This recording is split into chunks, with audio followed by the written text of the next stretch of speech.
আসসালামু আলাইকুম। নতুন আরো একটি ভিডিও নিয়ে আপনাদের মাঝে হাজির হলাম আমি এমডি ইরফান বিডি পক্ষ থেকে। আজকে আমি চলে যাচ্ছি পটুয়াখালী থেকে ঢাকার উদ্দেশ্যে। নদীমাতৃক দেশ বাংলাদেশ, আমাদের এই বরিশাল এলাকা। তো আজকে ঘাটে লঞ্চ ছিল 4টা, পুরোটা ভিডিও আমি কভার করতে পারি নাই, তার জন্য আন্তরিকভাবে দুঃখিত। তো ফার্স্ট অফ অল প্রথম ট্রিপে ছেড়ে গেল প্রিন্স আওলাদ 7। তো সে রওনা দিল ঢাকার উদ্দেশ্যে ভরপুর যাত্রী নিয়ে। এখন একটু যাত্রীর চাপ কম, তারপরও মাসাল্লাহ ভালোই যাত্রী পেল আওলাদ 7 লঞ্চে। তো চলে গেল আওলাদ 7 ঢাকার উদ্দেশ্যে। তো যারা আমি মনে করি ঢাকা ভ্রমণ করতে যান, তারা আমার হিসাবে আপনার লঞ্চ জার্নিটা খুব বেস্ট। তো লঞ্চের চিত্র আজকে এটা হলো আমাদের পটুয়াখালী পল্টন। তো আজকে লঞ্চ ছিল হলে গিয়া প্রিন্স কামাল 1, সুন্দরবন 14, প্রিন্স আওলাদ 7 ও সর্বশেষ লঞ্চ ছিল হলো আপনার পূবালী 12। আজকে মোট 4টা লঞ্চ। আজকেই হয়তো 4টা লঞ্চ থাকবে, এরপরে আর থাকবে না। কালকের থেকে হয়তো লঞ্চ 2টা বা 3টা, একটা এরকমের দিবে। যাত্রীর চাপ একবারেই কম বলতে গেলে নাই। তো এই ছিল আমাদের যাত্রা উদ্দেশ্যে রওনা দিলাম। সবাই দোয়া করবেন আমার জন্য। তো আমি ছিলাম সুন্দরবন 14তে, আমার লঞ্চটাও ছেড়ে দিল দ্বিতীয় যাত্রা হিসাবে সুন্দরবন 14। এখন ঘাটে আছে শুধু পূবালী 12 আর প্রিন্স কামাল 1। তো ঢাকার উদ্দেশ্যে রওনা দিলাম পটুয়াখালীকে বাই বাই বলে। এটা হলো আমাদের পটুয়াখালী নদী। তো রওনা দিয়ে দিলাম পটুয়াখালীর উদ্দেশ্যে। তো আজকে বলে রাখি আপনাদের ভাড়ার তালিকাটা আসলে আর কি, ভাড়া কত আপনার লঞ্চে ভাড়া গেছে আজকে 400 টাকা করে। কেবিন ভাড়া ছিল 1300 টাকা, ওখান থেকে কমে হয়েছে 1200 টাকা, 100 টাকা কম। আর লঞ্চ ভাড়া ছিল 500 টাকা, 100 টাকা কম, 400 টাকা। আর আজকে মোটরসাইকেল নিতেছে আপনার 350 টাকা করে, এইটাই। তারপরে আপনারা চাইলে অন্য অন্য লঞ্চে 300 করেও ডাকছে। তো আমি সুন্দরবন 14 উঠছি, এটাতে 400 টাকা ছিল। বাট জানি না তারা হয়তো আসলে 400 কাটছে কিংবা 300 কাটছে, সেটা তারা জানে। আমি আসলে উঠি নাই, দেখছি 300 করে ডাকাডাকি করছে, এইটাই মূলত কথা। নদীর অপরূপ সৌন্দর্য দেখতে আসলেই ভালো লাগে। দুই পাশের পাড়ের দৃশ্যগুলো খুব সুন্দর লাগে। নদীর আসলে দেখার মতো কিছু কিছু দৃশ্য খুব সুন্দর লাগে। দুই পাশে রাস্তাঘাট, পানি, খুব সুন্দর দৃশ্যটা আমার কাছে আসলেই উপভোগ করার মতো। যারা এখনও লঞ্চে চড়েন না, একটাবার ট্রাই করতে পারেন লঞ্চটা। যারা আমি মনে করি কুয়াকাটা, এখন তো ডাইরেক্টলি আপনার গাড়ি আছে, তারপরও লঞ্চে যাতায়াত কম করে, কিন্তু লঞ্চের মজা লঞ্চে, গাড়ির মজা গাড়িতে, ঠিক আছে? এটা হলো আপনার মূল কথা। তো লঞ্চ আসলে বেশ গতিতেই চলছে, ভালো মাপের গতিতেই চলছিল লঞ্চটা মোটামুটি। মাশাআল্লাহ দিলে দেখি, আল্লাহ ভরসা, সবাই দোয়া করবেন যাতে কোনো বিপদ না হয়, সুস্থ সবলভাবে বাসায় চলে যেতে পারে, এইটাই। আর এটা হলো আপনার লঞ্চের ফ্রন্ট ডেক, যেটা মাস্টার ব্রিজ বলা হয়। এখানে আপনার ইকো সাউন্টার, রাডার, তারপরে আপনার টেলিগ্রাফ, বিএসএফ, সব কিছুই আছে এখানে। আপনার যেটা প্রয়োজন, এটা হলো আপনার মাস্টার ব্রিজের সামনের ফ্রন্ট সাইডটা খুব সুন্দর। আর এই সাইডে এগুলো হলো তারা ভাড়া দেয় কেবিন, অথচ আপনার চাইলে ভাড়া নিতে পারবেন। আর এটা হলো রিভার সাইড, খুব সুন্দর। এবং আমি 2 তলায় নেমে গেলাম 3 তলাতে। এটা হলো 3 তলাতে, 3 তলার ফ্রন্ট সাইডটাও খুব সুন্দর। মোটামুটি এটা এখানে হলো কেবিনের যারা তাদের চাবি থাকে, বাট আমি এটা উঠাইতে পারি না। আমার লঞ্চে আস্তে আস্তে একটু লেট হয়ে গেছে, এই জন্য আর কি এটা উঠাইতে পারি নাই, এই জন্য সরি। এখানে মূলত আপনার চাবি থাকে, আপনি টিকিট মানে কেবিন নেওয়ার পরে এখান থেকে আপনাকে চাবি দিয়ে দিবে, আপনি কত নাম্বার রুমে আছেন এই চাবিটা আপনাকে দিয়ে দিবে, বুঝতে পারছেন? এটা হলো আপনার ফ্রন্ট সাইড, এটা হলো আপনার 2য় তলার ফ্রন্ট সাইড, খুব সুন্দর দেখতে। আর এটা হলো আপনার নিচতলার ডেক ভাড়া আজকে 400 টাকা এইটাতে, আর অন্য অন্য লঞ্চে 300 টাকা, সেটা আমি জানি। বাট আজকে যাত্রীর একবারই কম বলতে গেলে, পুরা লঞ্চই একবারে ফাঁকা ছিল। অল্প সংখ্যক কিছু যাত্রী ছিল, আর পিছন সাইড তো একবারই ফাঁকা ছিল, খালি ছিল। আপনার আহামরি যাত্রী ছিল না আজকে। তারপরে দেখি বগা চরগরুদ্দে আছে 2টাতে, 2 তলা তো একবারেই খালি, 2 তলাটা পুরা খালি ছিল একবারে। আপনার অল্প কিছু মানুষ ছিল, আর পুরা লঞ্চটাই ফাঁকা ছিল আপনার, অনেকটাই এরকমের ফাঁকার মতো। আর চলেন আপনাদের পুরো লঞ্চটাই ডিটেলস ঘুরে। এটা হলো একটা চার দোকান, এটা হলো আপনার বিস্কিট টিস্কিট এই টাইপের দোকান। আর এটা হলো আপনার চায়ের দোকান, আর একবারে পিছনে হলো আপনার ক্যান্টিন।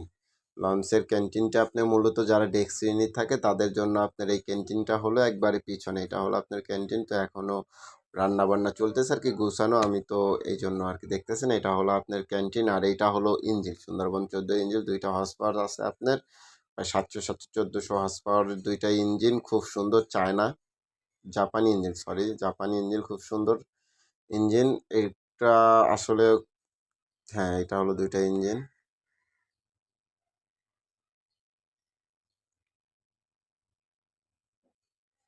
আর এটা হলো একবারে ব্যাক সাইডের। আর মোটামুটি গতি ভালোই ছিল মাসাল্লাহ, ভালো গতিতেই লঞ্চ চলছে আপনার। এটা হলো একবারে পিছনের সাইড। তবে একটাই রিকোয়েস্ট, লঞ্চে কারো দেওয়া কিছু খাবেন না, অপরিচিত কারোর সাথে ওইভাবে কথা বলতে যাবেন না, নিজের মালামাল নিজের দায়িত্বে রাখবেন। এটা হলো মূল কথা আপনার, ঠিক আছে? এটা হলো রিভার সাইড, একবারে মানে সাইডটা খুব সুন্দর। এখান থেকে ভিউটা আরও জোস লাগে, আমার কাছে আরও ভাল লাগে। এটা হলো নদীর সৌন্দর্য দেখতে দেখতে চলে যাব ঢাকা।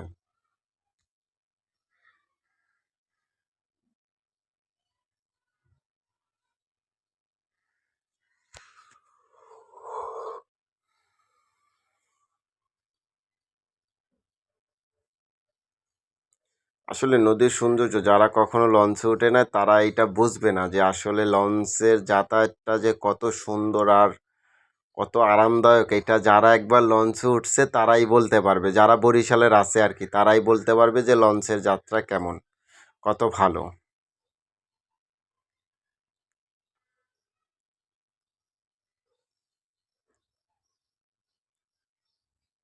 এটা একটা ট্রলার্স। এখান থেকে হলো আপনার কেবিনের দায়িত্ব, যাদের কেবিন নেওয়া হয়েছে তাদের এখানে আপনার এসে এন্ট্রি করা লাগে, তারপর দেন কেবিনের চাবি দিয়ে দেয়। এটা দিয়ে হলো আপনার ফ্রন্ট সাইডের সিঁড়ি, এটা দিয়ে সামনে উঠে ফ্রন্ট সাইডটা দেখতে খুব সুন্দর। কিন্তু ঘটনা হলো মোর বাড়ি বরিশাল, তাই মুই বরিশালে বাসায় চাইলে আপনাগুলোকে কথা কইতে পারি, হার কইলাম না। ঠিক আছে, তাহলে এখন একটু বরিশালে বাসায় কথা কই আপনাগুলোকে। এইটা হইলো আপনার দ্বিতীয় তলার ফ্রন্ট ডেক, খুব সুন্দর ফ্রন্ট ডেকটা, দেখতেও চমৎকার। এই এন্দে হইলো ওই যে দ্বিতীয় তলার করলাম না, 3 তলার চাবি টেবি নেওয়ার জন্য, এখন চাবি টেবি নাই। মানুষজন একসের গড়ে একসের দেখতে ভাল লাগে, ওই নৌকুক গুদ্দে মাছ টাছ ধরে মনে হয়। চলেন চললে যাই এখন রিভার সাইডটা দেখাইতে। এটা হলো কেবিনের রিভার সাইড, খুব সুন্দর। আপনার বসার জন্য চেয়ার আছে, হাঁটার জন্য জায়গা আছে, টয়লেট আছে। আর এই যেগুলো দেখতেছেন এগুলো হলো যদি কোনো দুর্ঘটনা ঘটে তো দেন আপনার জীবন বাঁচানোর জন্য এইটা। তো আপনাদেরকে দেখাই এগুলার কেবিন ভাড়া কত নিছে আর কেবিনটা কত সুন্দর। চলুন, এটা আমি নিছি একটা সিঙ্গেল কেবিন। প্রথমে কেবিনের দরজা খুলে ঢুকেই দেখবেন হলো আপনার একটা সুইচ বোর্ড আছে। সুইচ বোর্ডে আমি এই যে বাতিগুলা জ্বালাই দিলাম, একটা ফ্যান, এখানে একটা জগ রাখা আছে, তারপরে নিচে একটা গ্লাস রাখা আছে, আপনি চাইলে অন্য অন্য মালামালও রাখতে পারবেন, এক জোড়া জুতা আছে। দেন গিয়ে আপনার একটা টিভি আছে, আপনি চাইলে টিভি ছেড়ে দেখতে পারেন। তারপরে একটা সিলিং ফ্যান আছে। তারপরে হলো গিয়ে আপনার একটা মিরন আছে গ্লাস, যেটা দিয়ে আপনি চেহারা দেখতে পারবেন। তাই আমি একটু চেহারা দেখে নিলাম, চুলটা আওলা জাওলা ছিল একটু, এই জন্য দেখে নিলাম। তারপরে দেন একটা জানলা আছে, এই যে জানলাটা খুলে আপনি চাইলে এখান থেকেও নদীর সৌন্দর্যটা উপভোগ করতে পারবেন। আর এদেরকে যারা দেখতেছেন এটা হলো আপনার হলো গিয়া মাস্টার, একবারে মানে ভিআইপি জোন যেটাকে বলে এটা। তো আমি ঢুকলাম ভিআইপি জোনের ভিতরে, ঢুকে ভিডিও করতেছি। তো ভাইয়াকে বললাম, ভাইয়া একটু ভিডিও ভিতরে কি একটু ভিডিও করা যাবে? তো বলল যে ভাইয়া এখন তো সব কেবিনে লোক আছে, তো এই জন্য আর কি ভিডিও করতে পারলাম না, সরি। তাই চলে আসলাম আবার আপনাদেরকে দেখানোর জন্য পুরো লঞ্চের ডিটেলসটা।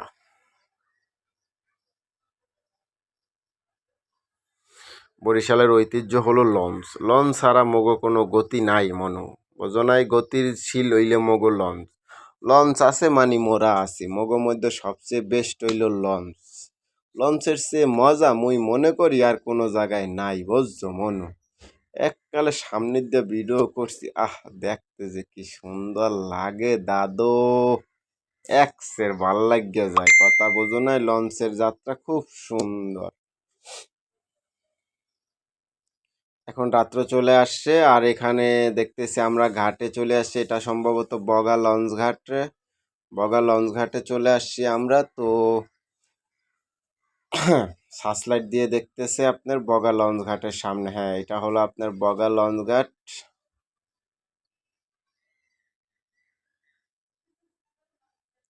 এখানে মোটামুটি ভালোই যাত্রী আছে বগা লঞ্চ ঘাটে।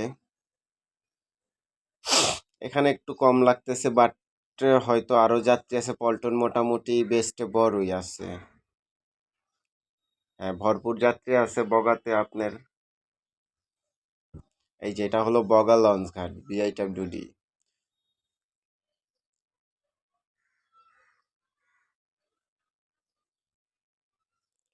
তো বোঝা যাইতেছে এখানে মোটামুটি ভালো পরিমাণে যাত্রী সুন্দরবন 14-তে পাবে, কারণ সুন্দরবন 14-তে মোটামুটি মাসাল্লাহ দিলে ভালো যাত্রীই থাকে।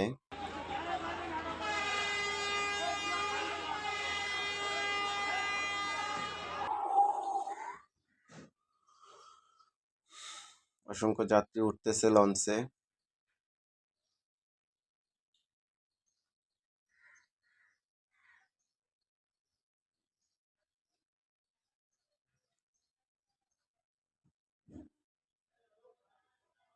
মানে মোবাইলটা মাঝে মাঝে একটু লাড়া খায়, তো এই জন্য তো চলে গেলাম বগা লঞ্চঘাট থেকে। যাত্রী নেওয়া শেষ। তো এখন সামনে ঘাট হলো আপনার চরগরব্দি, মানে ওপারই, নদীর এপার ওপারে। এখানে একটা ইতিহাস আছে বলতে কি, মানে আমরা তো আসলে চরগরব্দির ভিতরে পড়ছি দুমকি। আমাদের আর কি বগা নামলে একটু ঝামেলা হয়, বাট ওরা একটু হেরস্তা করে, এই জন্য আমরা নিজেরাই ওই পাশে ঘাট দিয়ে দিই। এটা হলো আপনার বগা ফেরিঘাট। আশা করি আর অল্প কিছু দিনের ভিতরে এখানেও ব্রিজ হয়ে যাবে, ফেরিটা থাকবে না হয়তো। আসলে ফেরি জিনিসগুলা খুব, এগুলার মিস করা হবে আর কি। আসলে খুব মিস করব ফেরি। এক সময় আমাদের পদ্মা সেতু পার হইতে অনেক সময় লাগতো ফেরি দিয়ে, আর এখন মাসাল্লাহ দিলে আপনার 4 ঘন্টায় বাড়িতে থাকতে পারি। আমার পটুয়াখালীতে 3 ঘন্টা 2 ঘন্টা 40 মিনিট আমি বরিশাল। তারপরে লঞ্চে যাই, একটু ভাল লাগে, ভালো লাগানোর জন্য লঞ্চে যাই আর কি, একটু মজার জন্য। তো এটা হলো চরগরব্দি লঞ্চ ঘাট।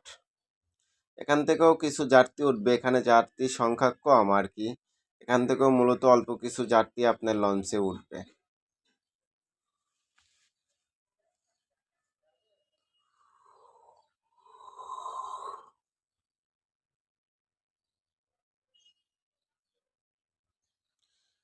এখান থেকেও যাত্রী নেওয়া শেষ, লঞ্চটা ছেড়ে দিছে। এই ভাইয়া বস্তা নিয়ে আসে, ভাইয়া বলতেছে ভাই আমার তো যাত্রী আছে, আমার বউ আছে ভিতরে, আমি তো টাকা নাই। তো লঞ্চ চালারা বললো আপনি কি করছেন এতক্ষণ, তো এই বলনে আবার লঞ্চ ব্যাগে দিয়ে ভাইয়াকে নেওয়ার জন্য ঘাটে গেল।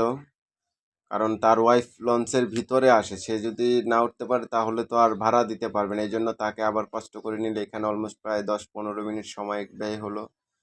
তো এখন চলে গেলাম সামনে একটা বল গেট। এইগুলা খুব জ্বালাতন, অল্পের জন্য আর কি বল গেটটা বেঁচে গেল। এখন রাত তো, তাই অন্ধকার, কিছু চিনাচ্ছে না।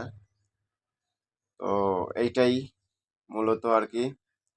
এই যে লঞ্চ, এটা হলো জাহিদ 3 সম্ভবত, আমি দেখছি, বাট ভিডিওতে ঠিক মতো আসে না। আমাদেরকে ওটি দিয়ে চলে গেছে জাহিদ 3। ভালো থাকবেন, সুস্থ থাকবেন। পরবর্তী ভিডিও